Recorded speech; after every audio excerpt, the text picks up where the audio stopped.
Buenos días, hermanos. Hermanos, vamos a prepararnos para el estudio de la Biblia, el estudio de la palabra. Sean todos bienvenidos a la escuela dominical. Es un privilegio, hermanos, estar nuevamente aquí todos reunidos. Vamos a entrar en materia nuevamente acerca de lo que hemos estado meditando, acerca de lo que hemos estado reflexionando, acerca de la teología bíblica sistemática. Vamos a hacer una oración para iniciar, hermanos. Inclinamos nuestros rostros. Padre nuestro que estás en el cielo, te damos gracias, Señor, por este día. Gracias, Padre, por la vida. Gracias, Padre, por tu palabra, por tu salvación, por tu amor, por tu fidelidad, por tu misericordia, por quien tú eres, Señor. Gracias por permitirnos estar aquí reunidos. Te rogamos, Señor, que bendigas este momento, que sea tu Santo Espíritu quien dirija este estudio, que prepare nuestros corazones y nuestra mente para recibir tu palabra, para ver qué quieres enseñarnos hoy. Padre, esto te lo rogamos en el nombre de tu Hijo Jesucristo, nuestro Señor y Salvador. Amén. Bueno, hermanos, hemos estado hablando las últimas semanas en la escuela dominical acerca de la teología bíblica sistemática. ¿Qué es la teología bíblica sistemática, hermanos? Bueno, pues es el estudio que versa acerca de Dios y de su voluntad para con el hombre. Esa es la teología. Y se le llama bíblica porque todas las premisas, toda la información que se utiliza para llevar a cabo este estudio está basado en las Sagradas Escrituras.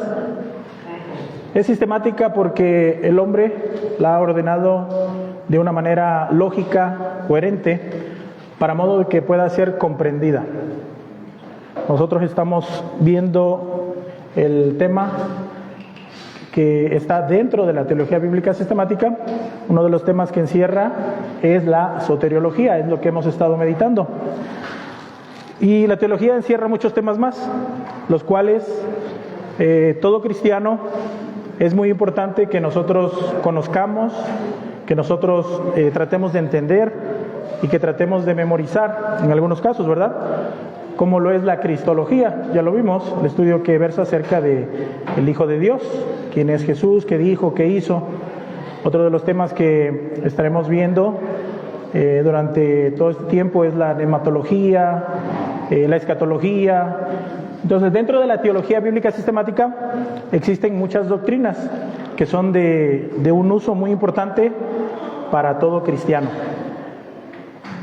La soteriología es una palabra que está compuesta por dos palabras griegas. Hablando de soteriología, podemos entender que la palabra soter, como lo pueden ver ahí en la pantalla, se refiere o significa salud o salvación. Eso es lo que significa soter. Y la palabra logos, que es el término de esa frase, soteriología, logos, lo que los griegos pensaban acerca de logos es prácticamente el estudio, la reflexión, la ciencia, el razonamiento. Los griegos ocupaban esa palabra para describir simplemente eso, el razonamiento o la reflexión. Entonces, prácticamente, hermanos, la soteriología en sí es la reflexión o la meditación acerca de la salvación. Y nosotros ya en varias clases hemos tocado ese punto, que es la salvación.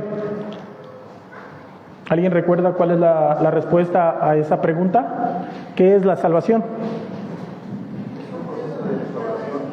Ya no lo estamos aprendiendo, ¿verdad? Es un proceso de restauración, ¿sí?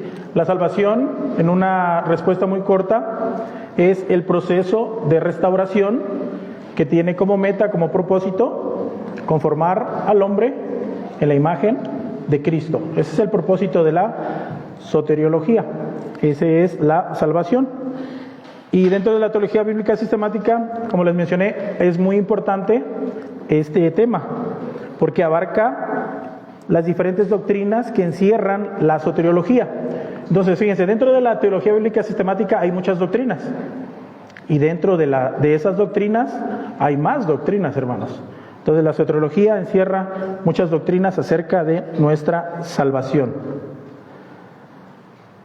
Y como ya lo vimos, siendo este un proceso de restauración, entonces todo proceso tiene un orden, ¿verdad? Cuando hablamos de un proceso, forzosamente nosotros tenemos que hablar de un orden. Y nosotros hemos estado viendo acerca de este orden de salvación, o el ordus salutis, como se menciona en el latín. El orden de salvación o el ordus salutis encierra varias doctrinas.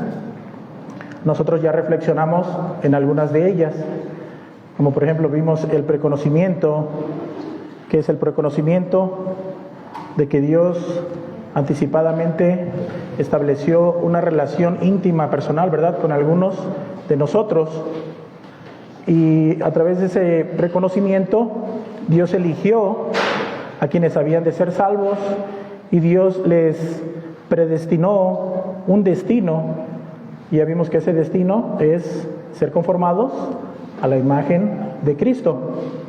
Entonces, a quienes predestinó, a esos también llamó. Ese es nuestro tema del día de hoy. Pero también a través del llamado tiene como resultado, o cuando el llamado se concreta en la fe, a esas personas, a esos que Dios llamó, a ellos también les justificó y les regeneró. La justificación y regeneración, aunque son dos cosas diferentes, suceden simultáneamente, lo que hemos aprendido, los que nos menciona las Sagradas Escrituras. Porque entendemos que la justificación está hablando de un término legal, que somos justos o justificados, mejor dicho, somos justificados delante de Dios. Y la regeneración es prácticamente un cambio de naturaleza del ser humano. Antes estábamos muertos en nuestros delitos y pecados y Dios nos dio vida, ¿verdad? Y a esos que justificó y regeneró, a esos también santificó. Y prácticamente la santificación pues es un proceso que se menciona en las Sagradas Escrituras y que lleva a cabo ese caminar cristiano en el cual hay muchos altibajos, pero siempre concluye en la meta, en el propósito. Ya estando en el proceso de santificación, hermanos, la meta, el propósito de Dios para cada uno de nosotros es ser conformados a la imagen de Jesús. Y como último punto dentro de la soteriología, tenemos la glorificación. Eso tiene que ver ya con la resurrección de nuestros cuerpos en un estado puro, completo, sin pecado, ¿sí?, a semejanza del cuerpo de Cristo. Entonces, hermanos, hoy vamos a hablar acerca de el llamado. Vamos a nuestras Biblias, busquemos en Mateo 22, versículo 14.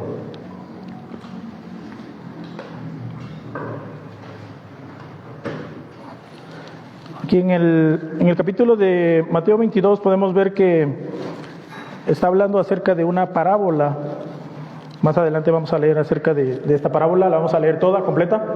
Pero el texto del versículo 14, donde menciona que porque muchos son llamados y pocos escogidos, ese versículo, hermanos, lo podemos mencionar que es la metáfora, el resultado de esa parábola. Hemos estado estudiando las parábolas los jueves, ¿sí? Nuestros hermanitos por ahí han estado exponiendo acerca de las parábolas. Y las parábolas ya hemos visto que son figuras de comparación. Bueno, esta es una parábola, es una figura de comparación. Algunas de ellas terminan en estas metáforas, en moralejas, en esas moralejas. Algunas de ellas sí terminan en moralejas. Y esta es la moraleja de esta parábola. Porque muchos son llamados y pocos son los escogidos. Vamos ahí al texto de Mateo. Del 1 al 14. Respondiendo Jesús, les volvió a hablar en parábolas, diciendo: el reino de los cielos es semejante a un rey que hizo fiesta de bodas a su hijo y envió a sus siervos a llamar, ahí podemos ver el llamado, ¿verdad?, a los convidados a las bodas, mas estos no quisieron venir. Volvió a enviar otros siervos diciendo: decid a los convidados, he aquí, he preparado mi comida, mis toros y animales engordados han sido muertos y todo está dispuesto. Venid a las bodas. Mas ellos, sin hacer caso, se fueron, uno a su labranza, otro a sus negocios, y otros, tomando a los siervos, los afrentaron y los mataron. Al oírlo el rey se enojó, y enviando sus ejércitos, destruyó a aquellos homicidas y quemó su ciudad. Posiblemente esto se hace referencia cuando Jerusalén fue destruida en el año 70. Versículo 8. Entonces dijo a sus siervos: las bodas a la verdad están preparadas, mas los que fueron convidados no eran dignos. Id pues, dijo el rey, a las salidas de los caminos, ¿verdad? Y llamad a las bodas a cuantos halléis. Y saliendo los siervos por los caminos, juntaron a todos los que hallaron, juntamente malos y buenos, y las bodas fueron llenas de convidados. Posiblemente ahí está haciendo referencia también a la inclusión de los gentiles al reino, hermanos. Versículo 11. Y entró el rey para ver a los convidados y vio allí a un hombre que no estaba vestido de boda. Bueno, una de las cosas que hemos aprendido en el contexto histórico, de que en Jerusalén, cuando eras invitado a una boda, la persona que te hacía la invitación, por lo regular personas adineradas, poderosas, en este caso es un rey, esa persona era la encargada de entregarte el pase de entrada. El pase de entrada no es como hoy en día, ¿no? El pase de entrada en ese tiempo era la vestidura, la vestimenta que ibas a aportar a esa boda. Versículo 12. Versículo 11. Y entró el rey para ver a los convidados y vio allí a un hombre que no estaba vestido de boda. Versículo 12, hermanos. Y le dijo: amigo, ¿cómo entraste aquí sin estar vestido de boda? Mas él enmudeció. Entonces el rey dijo a los que servían: atadle de pies y manos y echadle en las tinieblas de fuera. Una metáfora tal vez de la condenación, hermanos. Allí será el lloro y el crujir de dientes. Aquí vemos por una parte el tormento y por otra parte la furia del ser humano que experimentará el día de la condenación cuando esté en una eternidad viviendo, existiendo sin Dios. Allí será el lloro y el crujir de dientes. Versículo 14. Y esta es la moraleja de la parábola. Versículo 14. Porque muchos son llamados y pocos son los escogidos. Muchos son llamados y pocos son los escogidos. Y ahí podemos ver que en esto del llamado, como lo vimos, el llamado y la elección van de la mano. El llamado y la elección van de la mano. Cuando hablamos de llamados, hermanos, hablamos de diferentes tipos de llamado. Hablamos de un llamado pastoral, el cual pues no todos vamos a tener ese llamado, ¿verdad? Ni todos somos llamados a ser pastores. Pero ¿qué tal el llamado al evangelismo? Todos estamos llamados a evangelizar, ¿verdad? El llamado a salir en las misiones. Algunos tendremos el privilegio de poder llevarlo a cabo, ¿verdad? Como su servidor. El llamado a la salvación. Es un llamado que, como lo dice este texto, muchos van a recibir. Muchos van a recibir, pero solo algunos van a concluir en fe. Ese llamado solamente va a concluir en fe para los escogidos, hermanos. ¿Sí? Y eso lo vamos a estar meditando el día de hoy. El llamado, de acuerdo a la Biblia, hermanos, tiene diversos aspectos, tiene diversas características. Lo podemos notar desde el Antiguo Testamento, cuáles fueron las características de ese llamado que Dios hizo a los hombres.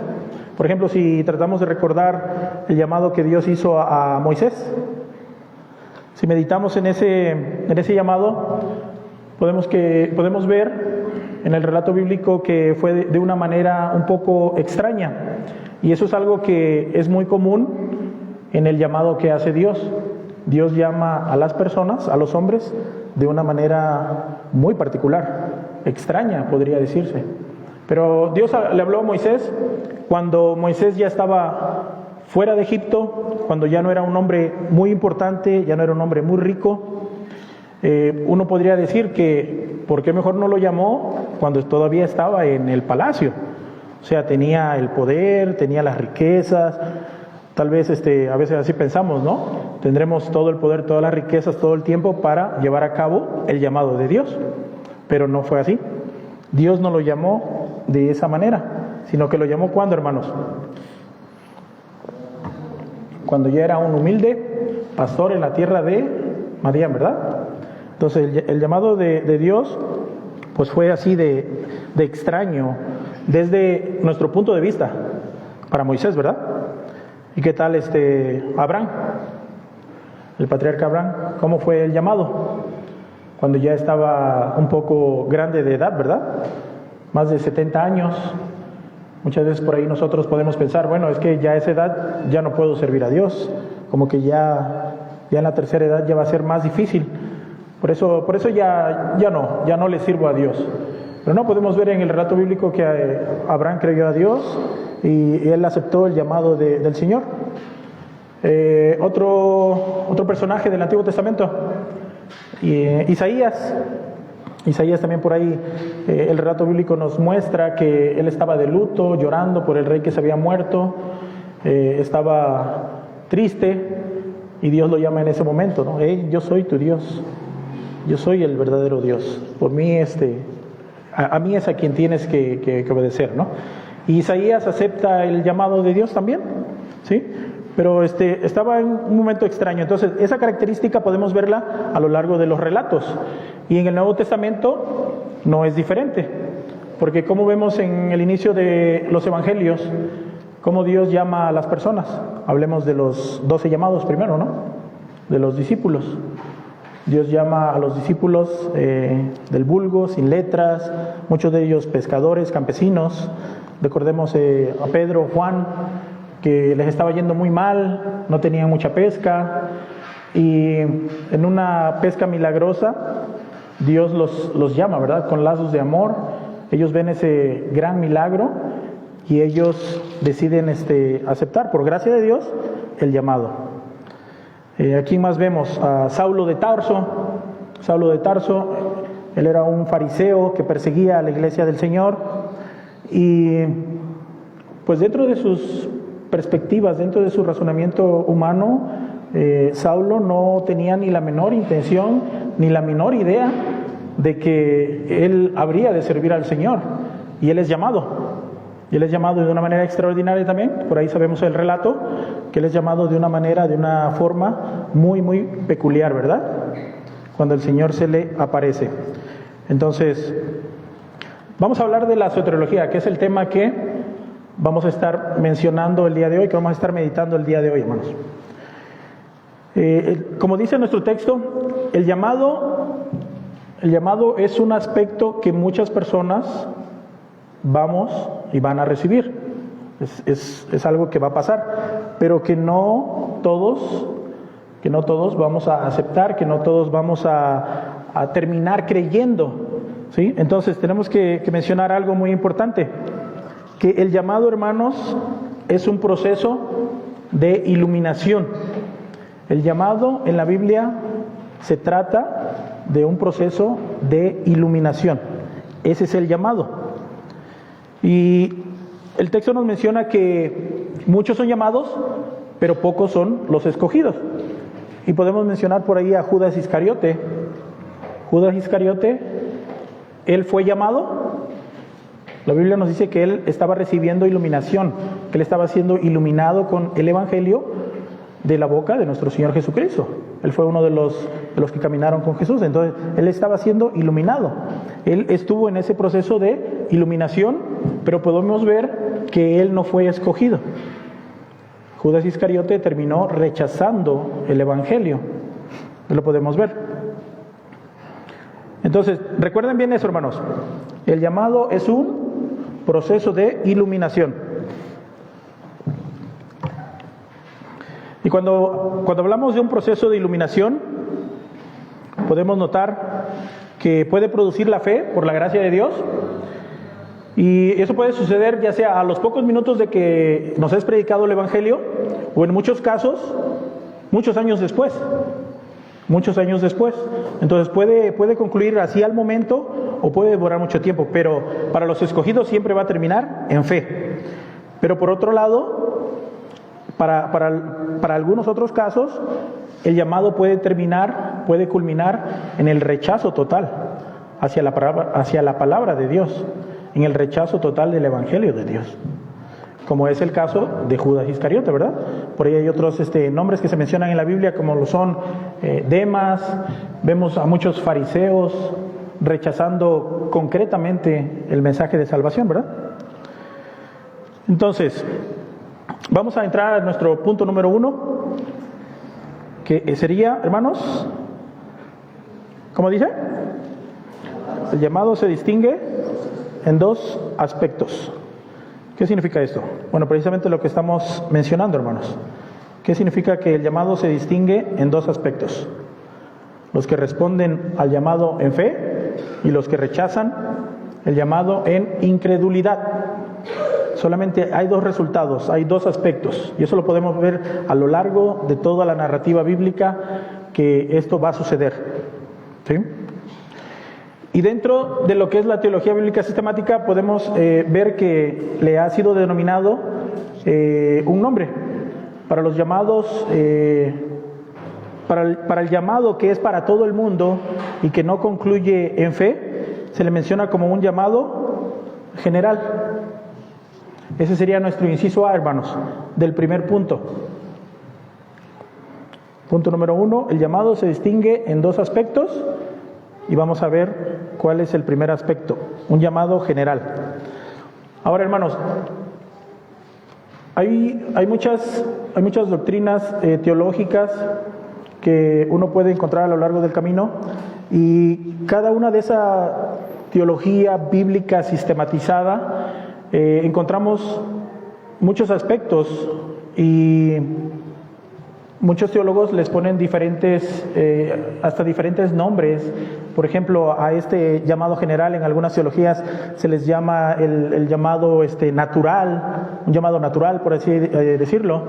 Algunos teólogos le cambian el nombre, pero es simplemente que le están dando un nombre para que nosotros podamos entenderlo, hermanos. ¿Entienden? O sea, no necesariamente vamos a encontrar en una teología cuál es el llamado general, sino que se puede llamar de diferentes nombres, ¿no? ¿Cuál es el llamado natural, etcétera? Pero simplemente que está así estructurado, hermanos, para que nosotros entendamos, para que nosotros podamos meditar, reflexionar, estudiar. Y esto es algo, hermanos, del llamado general, que podemos ver que menciona nuestro texto, que nos vamos a memorizar, ¿verdad? Mateo 22:14, porque muchos son llamados, pero pocos son los escogidos, ¿verdad? A muchas personas se les ha predicado el Evangelio, pero muchas personas lo vemos que lo rechazan, ¿sí? Y eso lo podemos ver en todo momento, que no concluye en fe, que ellos pasan por un proceso de iluminación, pasan por un proceso de ese llamado, hermanos, pero siempre concluye en el rechazo, llamado general. Siempre rechazan. Nuevamente, hermanos, solamente los escogidos por Dios son quienes experimentan la fe. Y ahí abajo puse algunos textos. Vamos a ir y ver en el libro de Hechos, hermanos. Hechos 7. Vamos a ver unos de estos textos que nos hablan acerca de este llamado general, el cual no concluye en la fe. Hechos 7, del verso 51 al 58. Capítulo 7 de Hechos, ¿ustedes recuerdan de qué trata? Es uno de mis favoritos. Esteban da una narrativa, da una predicación evangelística extraordinaria a los fariseos, y dice, y él les habla, ¿no? Les está hablando y les menciona en el versículo 51: Palabras fuertes, duros de cerviz e incircuncisos de corazón y de oídos. Fíjense lo que les dice, hermanos.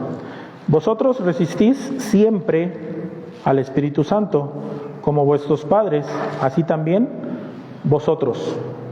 Entonces, ahí podemos ver que desde el inicio del capítulo 7, Esteban les está dando una predicación, ¿sí? Y él utiliza una narrativa del Antiguo Testamento para explicarles acerca de las características de la obra de Dios. Y muchas veces cuando nosotros evangelizamos, pues también hacemos eso, ¿verdad? Queremos ocupar tal vez desde el libro de Génesis y así de esa manera ir desarrollando la narrativa de cómo Dios fue orquestando esta obra que pensó desde antes de la fundación del mundo para llevarlos cada vez más cerca y más cerca hasta llegar hasta el momento sublime de la obra de Jesús en la cruz, ¿verdad? De lo que Él hizo. Entonces Esteban está haciendo eso con estos hombres. Y esas palabras que le dice, ustedes resisten siempre al Espíritu Santo como vuestros padres, así también están haciendo ustedes. Ellos están siendo iluminados, ellos están recibiendo ese llamado, ¿sí? De alguna manera el Espíritu Santo está obrando de ellos. Y dentro de la doctrina de la pneumatología podemos ver que una de las obras, una de las funciones del Espíritu Santo es precisamente convencer al mundo de pecado, de justicia y de juicio. Entonces ellos están siendo iluminados, ellos están recibiendo el llamado. Pero Esteban le dice que lo resisten. Versículo 52. Dice, ¿a cuál de los profetas no persiguieron vuestros padres y mataron a los que anunciaron de antemano la venida del justo, de quien vosotros ahora habéis sido entregadores y matadores, ¿verdad? 53. Vosotros que recibisteis la ley por disposición de ángeles y no la guardasteis, oyendo estas cosas se enfurecían en sus corazones y crujían los dientes contra él. Pero Esteban, ¿qué les dice? Lleno del Espíritu Santo, puesto los ojos en el cielo, vio la gloria de Dios y a Jesús que estaba a la diestra de Dios, dice, he aquí veo los cielos abiertos y al Hijo del Hombre que está a la diestra de Dios. Esto es una referencia de Daniel, del libro de Daniel en el capítulo 7. Entonces ellos, dando grandes voces, se taparon los oídos. Ellos estaban escuchando, estaban recibiendo la iluminación, el llamado, pero no querían, resistiendo al Espíritu Santo. Y arremetieron contra él y echándole fuera de la ciudad, le apedrearon. Y los testigos pusieron sus ropas a los pies de un joven que se llamaba Saulo. Saulo estaba ahí presente, hermanos, en la ejecución de Esteban, practicando, aunque no directamente, pero él sostenía las ropas de aquellos quienes estaban apedreando al diácono Esteban. Entonces, aquí podemos ver que ese es el llamado general. Y Pablo, bueno, antes Saulo que estaba ahí presente, él también recibió ese llamado, esa iluminación, pero en ese momento él está resistiendo al Espíritu Santo, él no está aceptando ese llamado, está incrédulo. Y de esa misma manera, hermanos, allá afuera hay personas que han pasado por este proceso, han escuchado el Evangelio, han recibido el llamado, han llegado a tener iluminación acerca del Evangelio, ¿sí? Pero aún así han rechazado el Evangelio. Vamos a meditar en el siguiente versículo, Hechos 24, y ese es otro texto que nos habla acerca de qué estamos hablando, hermanos, del llamado general, el que no concluye en fe. 24, ¿verdad?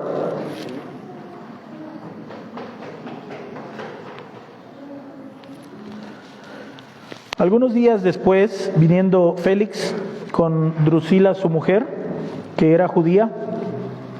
En casa de Félix había una mujer judía, ¿sí? Félix llamó a Pablo. Por ahí debe de haber habido cierta invitación de parte de su mujer, ¿sí? Para Félix, al grado que resulta en que Félix llama a Pablo y le oyó acerca ¿de qué? De la fe en Jesucristo, ¿sí? Pero al disertar, al empezar Pablo a hablar acerca ¿de qué vemos que habla? De la justicia, del dominio propio, del juicio venidero. ¿Qué dice? ¿Cómo reaccionó Félix? Félix se espantó. Pregunta ahí, hermanos. ¿Por qué creen que el texto bíblico narra que Félix se espantó en ese momento? ¿Alguien que responda a esa pregunta? ¿Por qué creen que Félix se espantó? A ver. Seguramente porque la descripción de la justicia que le estaba dando no era nada de lo que él estaba haciendo. Ok, sí. Sí, exacto. Sí, hermano. Precisamente, Félix se espantó, hermanos, porque él está siendo iluminado acerca de cosas que él no está llevando a cabo y que son justicia de Dios. Él se espanta porque Pablo le dice que le está hablando acerca de el juicio venidero. Entonces, ese es el propósito del Evangelio. Ese es el propósito y la obra del Espíritu Santo, de redarguir al hombre de pecado, de justicia y de juicio. Y es lo que se está llevando a cabo aquí con Félix, porque cuando él entiende plenamente todas estas cosas, es que él se espanta. Porque si no hubiera entendido lo que Pablo estaba hablando acerca de, no se hubiera espantado, ¿sí? Como muchas otras personas que no ponen atención cuando se les predica el Evangelio, cuando se les está haciendo el llamado, la invitación, la iluminación, ellos lo rechazan, pero Félix estaba atento a lo que Pablo estaba diciendo. Él estaba siendo iluminado en ese momento, hermanos. Y podemos ver que Pablo habla acerca de eso, precisamente, de la justicia, del dominio propio, del juicio venidero. Félix estaba recibiendo esa iluminación y él se convenció. Él se convenció, eso es algo muy importante de lo que Pablo estaba diciendo. Él creyó. ¿Qué dice más adelante? Pero fíjense cómo termina esto, hermanos. Félix creyó, Félix se espantó, pero Félix lo rechazó porque dice al final, ahora vete, pero cuando tenga oportunidad te llamaré. Entonces, él es iluminado, pero no concluye en fe su llamado de Félix, porque no le dio el interés correspondiente. No estaba dentro de la gracia de Dios en ese momento que Félix entendiera, ¿verdad? El último es, más adelante, Hechos capítulo 26. El versículo es el 19, hermanos.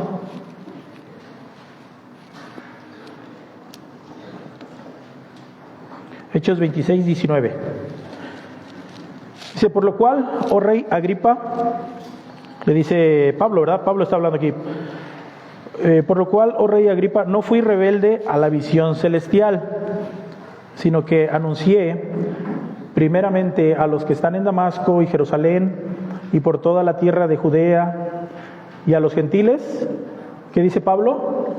Les predicó que se arrepintiesen y se convirtiesen a Dios, haciendo obras dignas de arrepentimiento. Versículo 21, por causa de esto los judíos, prendiéndome en el templo, intentaron matarme, pero habiendo obtenido auxilio de Dios, persevero hasta el día de hoy, dando testimonio a pequeños y grandes, no diciendo nada fuera de las cosas que los profetas y Moisés dijeron que habían de suceder, que el Cristo había de padecer.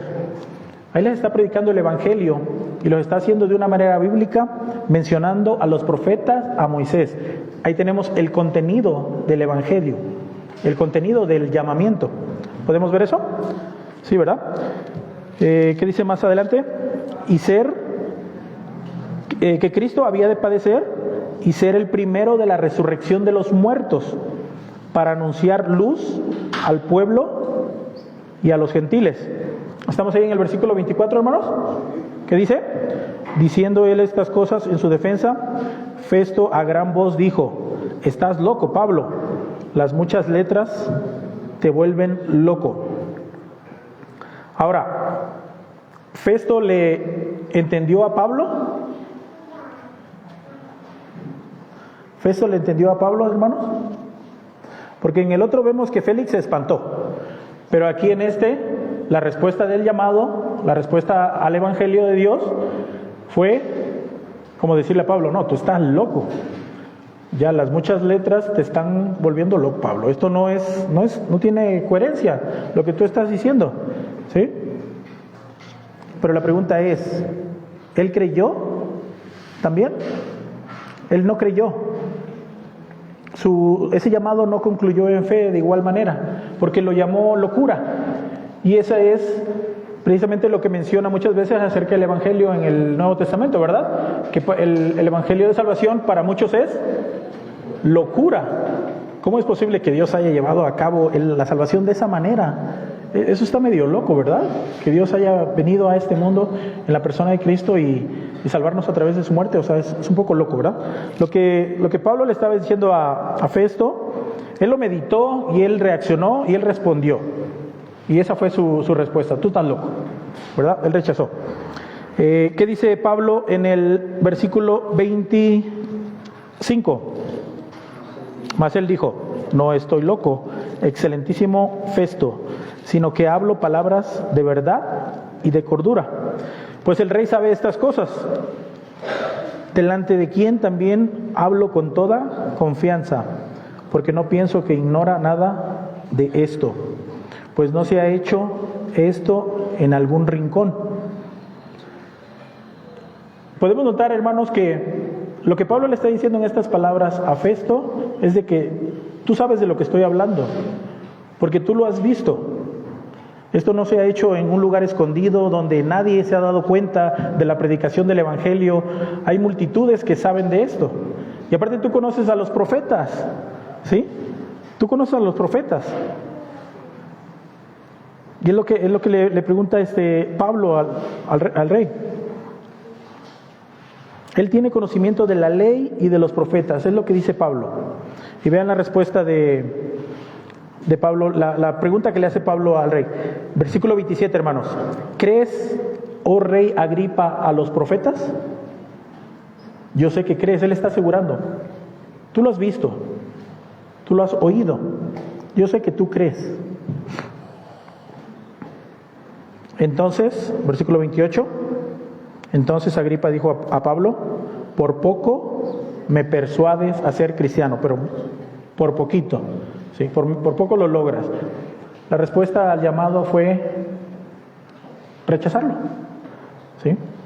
Pero por ese poquito que le faltó al rey, probablemente terminó en condenación, si él no aceptó el llamado. Ok, bueno, ese es el punto, o el inciso A, el primer punto para el llamado general. Uno de los primeros puntos de los dos aspectos que vamos a ver acerca del llamado. ¿Cuál es el siguiente aspecto? El llamamiento eficaz. Y lo que está ahí entre paréntesis, esa es la diferencia, hermanos.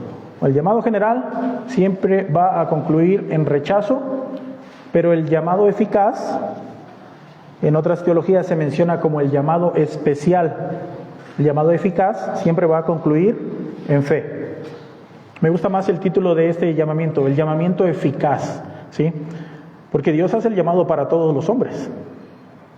Pero el llamamiento eficaz es el que siempre va a concluir en fe. ¿Entendemos eso, hermanos? ¿Sí? Y el llamado eficaz, hermanos, nos habla acerca de que, aunque cuando se esté llevando el proceso de iluminación, aunque demore mucho tiempo, este llamado eficaz siempre va a concluir en fe. Puede demorarse una semana, bueno, puedes creer en el momento en que se es predicado el Evangelio. Cuando tú eres expuesto a la palabra y tú crees, ahí se lleva a cabo el llamado eficaz. O puede demorar días, meses, años, pero siempre va a concluir en fe. Es un llamado, por ahí otros le llaman el llamado irresistible. También ese es otro nombre que muchos teólogos utilizan. Es un llamado que tú no puedes resistir. Siempre va a terminar en fe, ¿sí? Por ahí vemos varios llamados en el Antiguo Testamento. ¿Podemos mencionar a Jonás? ¿Recuerdan? No quería Jonás, no quería obedecer la palabra de Dios y no se fue a donde lo mandaron, Pero ¿qué sucede? Dios lleva a cabo las cosas en ese llamado eficaz, a su manera, ¿sí? Por gracia, por amor. ¿Qué otro llamado tenemos ahí en el Nuevo Testamento, hermanos? Bueno, el mismo Saulo de Tarso. El mismo Saulo de Tarso escuchó el Evangelio de boca de Esteban, lo rechaza, pero más adelante nuevamente le es hecho ese llamado directamente ahora de Jesús, y en ese momento él no se puede resistir a eso, ¿sí? Ese llamado termina en fe. O como el ladrón en la cruz. El ladrón en la cruz también había escuchado el Evangelio. El ladrón en la cruz también había escuchado el llamado, porque no podía ser de otra manera que él reconociera las cosas que reconoció ya estando en el lecho de muerte, o en la cruz de muerte, mejor dicho, que donde su boca es abierta para proclamar las verdades del Evangelio. ¿Recuerda cuáles fueron las verdades, verdad? Las verdades que él dijo, las verdades que él profesó. Nosotros estamos aquí porque merecemos esto, pero nada malo ha hecho, ¿sí? También dijo, acuérdate de mí cuando vengas en tu reino. Él tenía en su mente el conocimiento de que iba a haber un juicio. Él tenía en su mente de que Cristo iba a regresar como un rey reinando sobre todos, la resurrección de los muertos. Entonces, él tenía conocimiento, él recibió la iluminación, pero en su momento él la rechazó. Pero como el ladrón en la cruz se caracteriza por haber tenido el llamado eficaz, antes de morir, él aceptó ese llamado. Podemos verlo, hermanos, pero esto no es algo que nosotros debemos de querer tratar de controlar y tal vez el día de mañana los que escuchan en las redes sociales digan, bueno, yo voy a esperar hasta el último momento. Voy a esperar hasta el último momento para yo poder responder a mi llamado. Mientras voy a hacer otras cosas, ¿no? No podemos controlar el momento ni la hora en que vayamos a partir de este mundo, hermanos. Entonces, también es nuestra responsabilidad, dentro de la gracia divina, aceptar ese llamado, para que concluya en fe, hermanos. Vamos a ver el texto de Hechos. Ahí puse dos textos. Vamos a Hechos 9, vamos a regresar. Hechos 9. ¿Tienen sus Biblias abiertas, hermanos? Hechos capítulo 9, versículo 1. Y es precisamente donde vamos a ver la conversión de Saulo. Dice Saulo, respirando aún amenazas. Hechos capítulo 9, versículo 1. Saulo, respirando aún amenazas y muerte contra los discípulos del Señor, vino al sumo sacerdote. Fíjense ahí, ese de respirando aún amenazas, da la figura, se nos explicó que da una figura como de un toro que está bufando así de ira, ¿sí? Como un toro enojado, respirando, dice, aún amenazas y muerte contra los discípulos. Bueno, él vino al sumo sacerdote y le pidió cartas para las sinagogas de Damasco, a fin de que se hallase a algunos hombres y mujeres, despiadado el hombre, tomando a hombres y mujeres de este camino. De este camino se les menciona a los de Cristo, al camino de redención, así se les llamaba a los discípulos. A hombres o mujeres de este camino los trajese presos a Jerusalén. Mas yendo él por el camino, ya este es por donde camina, aconteció que al llegar cerca de Damasco, ¿qué le sucedió a Saulo, hermanos? Repentinamente le rodeó un resplandor de luz del cielo. Esa situación extraña que mencionamos acerca de cómo Dios llama a los hombres. La de Saulo tuvo una manera muy especial, ¿sí? Él vio una luz del cielo y cayendo en tierra, versículo 4, ¿qué dice? Oyó una voz que le decía, Saulo, Saulo, ¿por qué me persigues? El Señor mismo llamó a Saulo, hermanos, y él dijo, ¿quién eres, Señor? ¿Quién eres, Señor? Es una de las dos preguntas que hemos estado meditando que contesta la teología bíblica sistemática. ¿Recuerdan? La primera pregunta es, ¿quién eres, Señor? Y la segunda pregunta es, ¿qué quieres, verdad? Bueno, ¿quién eres, Señor? Y le dijo, yo soy Jesús, a quien tú persigues. Dura cosa te es dar coces contra el aguijón. Dar cosas contra el aguijón es prácticamente, hermanos, la figura de un animalito de esos de carga, bueyes, una yunta de bueyes, que cuando se ponían a trabajar, estos animalitos rabiosos pues tiraban patadas hacia atrás. Y entonces lastimaban a su amo, al que los tenía trabajando. Entonces dar cosas contra el aguijón es prácticamente el amo lo que hacía era armarse de un palito con punta y lo tenía ahí listo. Entonces cuando el animalito, la yunta, daba patadas para atrás para lastimar al amo, prácticamente el animal se autoflagelaba, se hacía daño a él mismo.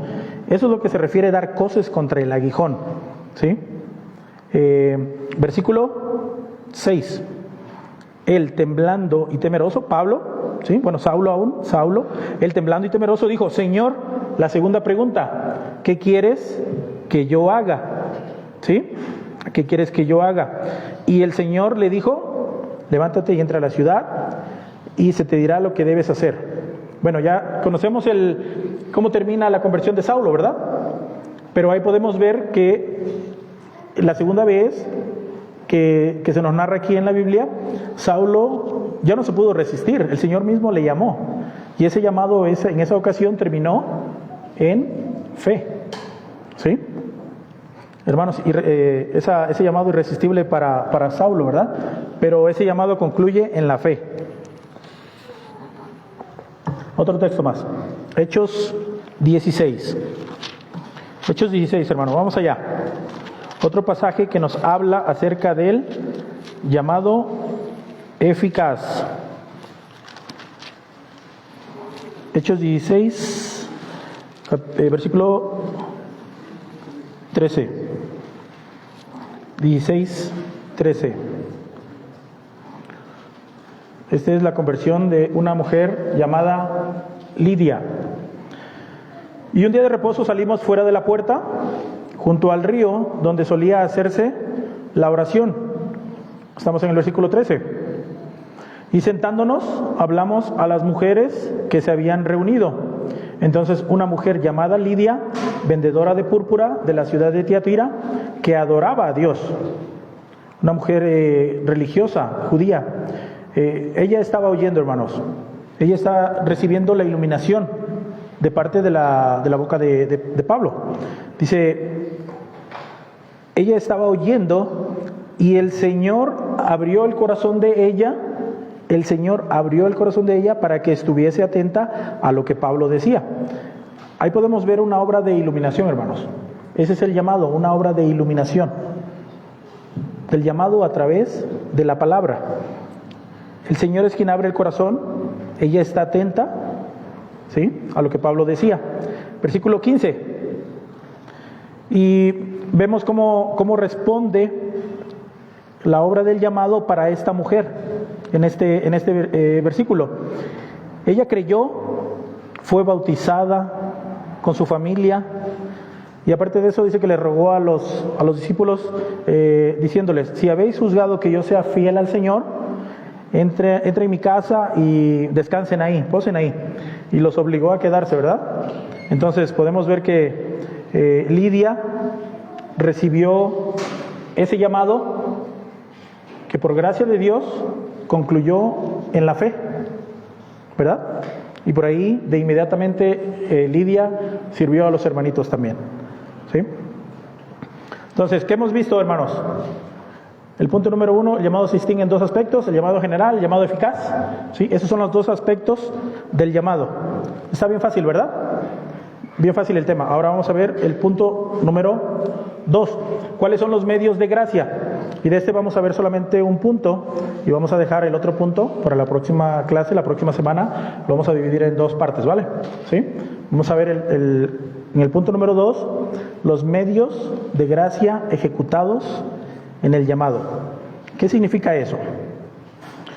¿Cuáles son los medios de gracia? ¿Sí? O aquellos medios de gracia por lo cual se lleva a cabo el llamado. ¿Alguien tiene una idea? ¿Sí? Que no sea Gretita, porque Gretita ya cursó el seminario como 3 veces. ¿Cuáles son los medios de gracia? No sé, pero la misericordia de Dios. La misericordia de Dios, ¿ok? ¿Alguien más? Hermanitos, y menos y retomé. Los medios de gracia. Bueno, vamos a ver que los medios de gracia, hermanos, son, lo hemos visto por ahí en nuestra célula de oración, lo hemos visto que los medios de gracia son la palabra de Dios y el Espíritu Santo.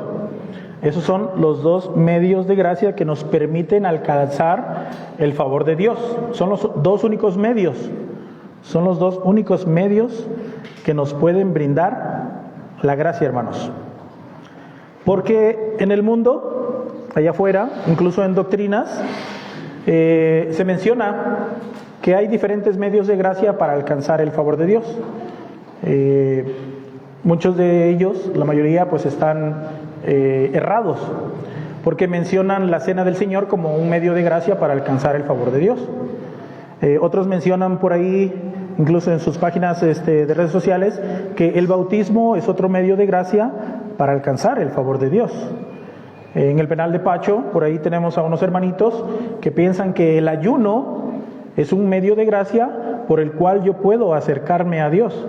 Es un medio por el cual yo, al ayunar, yo puedo alcanzar el favor de Dios.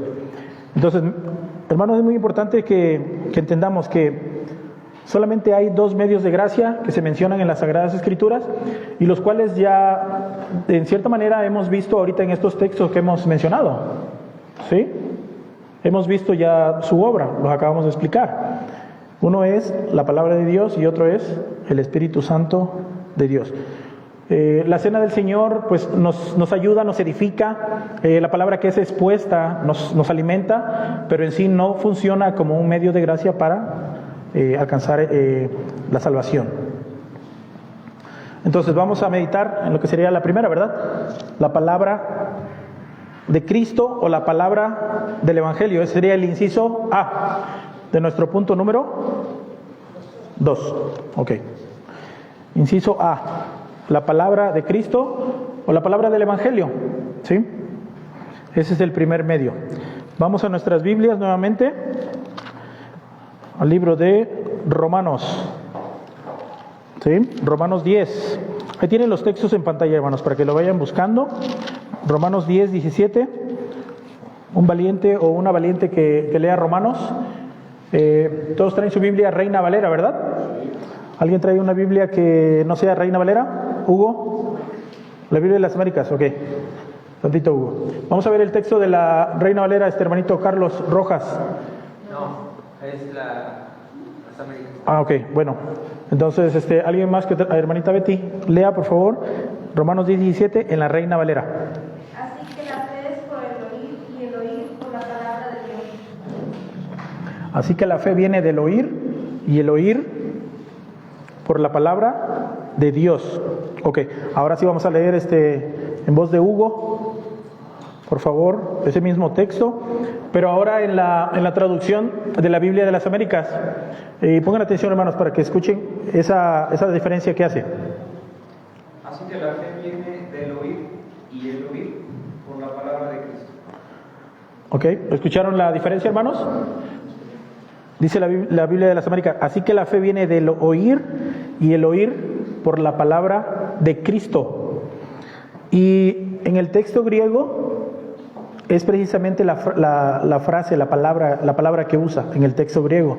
En la Biblia interlineal se utiliza la palabra Christos, ¿sí? La palabra Christos. La producción es Christos. La palabra es Cristú, ¿verdad? Es la que menciona, no se menciona Dios, sino Cristú. Y es realmente lo que se leería en esa interpretación, que sería literal del griego, quedaría prácticamente de esta manera lo que menciona la traducción interlineal.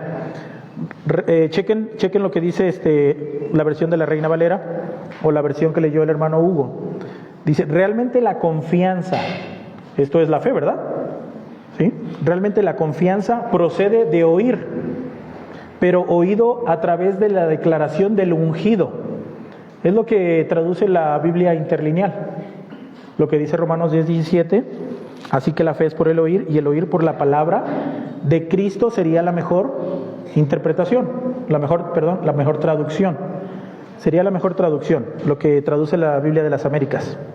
Así que la fe viene por el oír y el oír por la palabra de Cristo.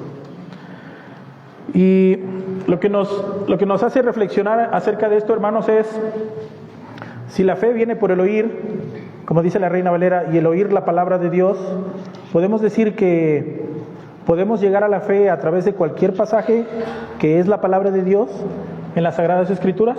¿Podemos llegar a la fe a través de cualquier pasaje? ¿Sí? Ajá. ¿Sí o no?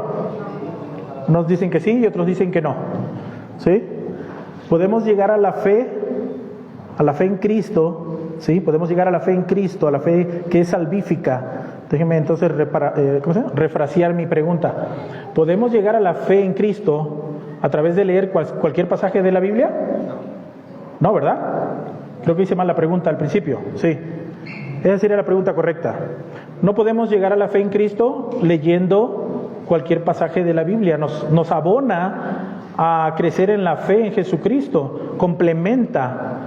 Pero lo que menciona aquí este texto de Romanos es que únicamente a través de la predicación de la palabra de Cristo es que nosotros llegamos a la fe en Cristo. ¿Sí? No podemos llegar a la fe en Cristo tal vez leyendo Esther o Eclesiastés o Proverbios. Nos va a abonar a llegar a esa fe, a alimentar, a crecer nuestra fe en Cristo. Pero, por ejemplo, cuando yo voy a evangelizar con algunos de los hermanos que hemos tenido el privilegio por ahí de salir al parque o algunos otros lugares, cuando nosotros vamos y nos acercamos a esas personas que queremos declararles el Evangelio de Jesús, nosotros llevamos a cabo esa predicación o esa evangelización con los libros de Esther o hablándole de Eclesiastés. No, ¿verdad? Las personas no van a llegar a la fe. Las personas no van a llegar a la fe si nosotros le predicamos el libro de Eclesiastés. Especialmente les va a ayudar tal vez a vivir una vida mejor, pero no van a llegar a la fe en Cristo. ¿Sí?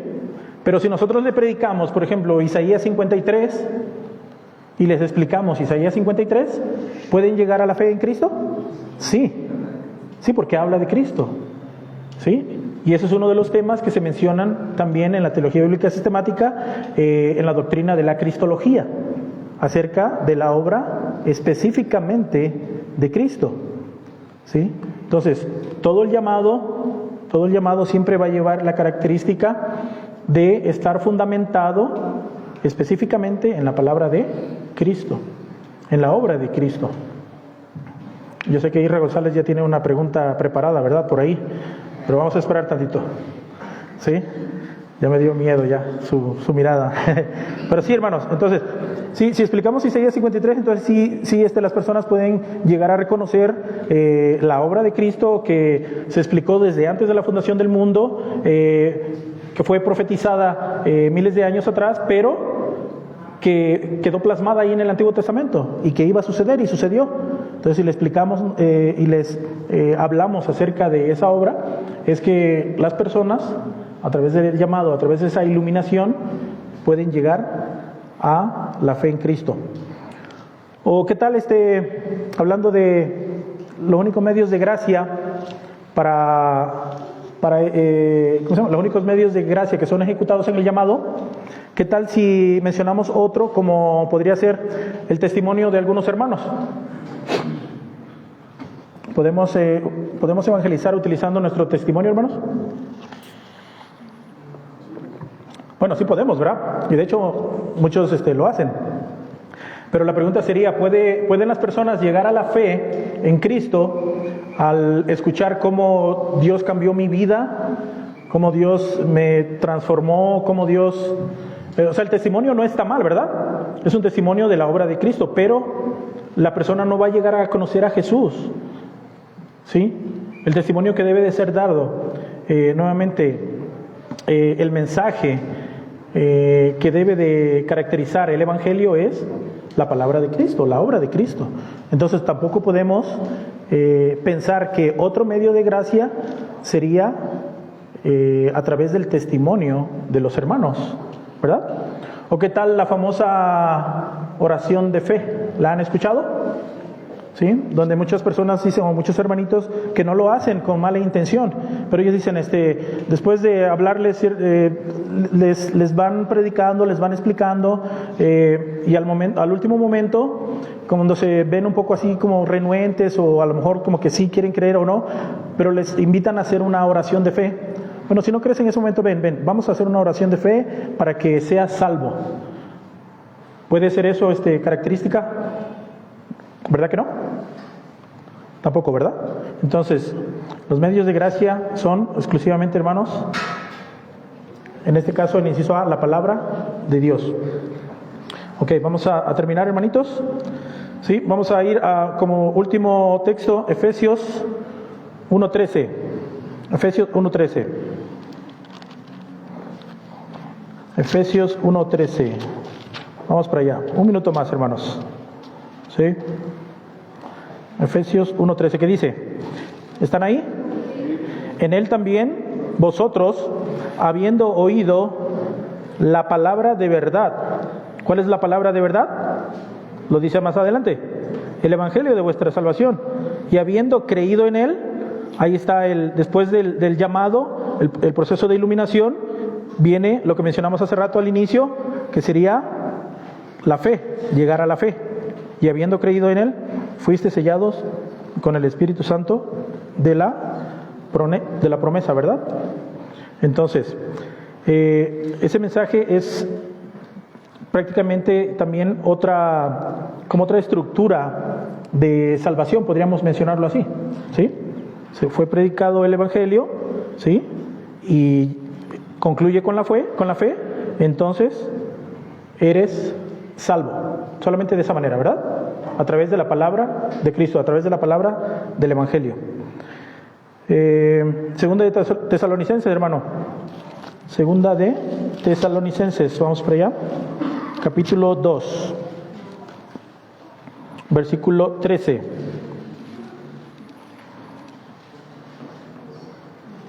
¿Sí? Pero nosotros, ¿están ahí? Pero nosotros debemos dar siempre gracias a Dios respecto a vosotros, hermanos amados por el Señor. ¿De qué damos gracias? De que Dios os haya escogido desde el principio para salvación. Ahí está el proceso. Mediante la santificación por el Espíritu. Ahí está el Espíritu Santo, que es el otro medio de gracia. Y el que estamos viendo es la fe en la verdad. ¿Sí? A lo cual os llamó mediante nuestro evangelio para alcanzar la gloria de nuestro Señor Jesucristo. Esa es la meta, el propósito, ser conformados, alcanzar la gloria de nuestro Señor Jesucristo, ser conformados a imagen y semejanza de Él. Y ese es el evangelio, ¿sí? Entonces, esta sería la primera parte, hermanos, de la clase, y la próxima semana vemos la segunda parte. ¿Preguntas? ¿Concluimos? ¿Sí? Vamos a hacer una oración. Padre Todopoderoso, te damos gracias, Padre, por tu amor, por tu misericordia, porque te ha complacido a ti, Señor, revelarte al hombre, Señor, y que a través de estos medios de gracia que tú nos has dejado, y tu misericordia, tu gracia, tu voluntad, Señor, podamos ser ahora llamados tus hijos. Te rogamos por todas aquellas personas que han escuchado el mensaje de salvación. Te rogamos para que tú, Señor, actúes, tú obres a través de tu Espíritu Santo y tu palabra, Padre, para que ellos puedan alcanzar la salvación y puedan llegar a la fe en tu Hijo Jesucristo. Te damos gracias en su nombre. Amén. Muy bien. Tomamos un par de minutos, hermanos. ¿Sí? Oye, ¿está muy pegado esto de acá atrás? ¿Me estaba yo pegando?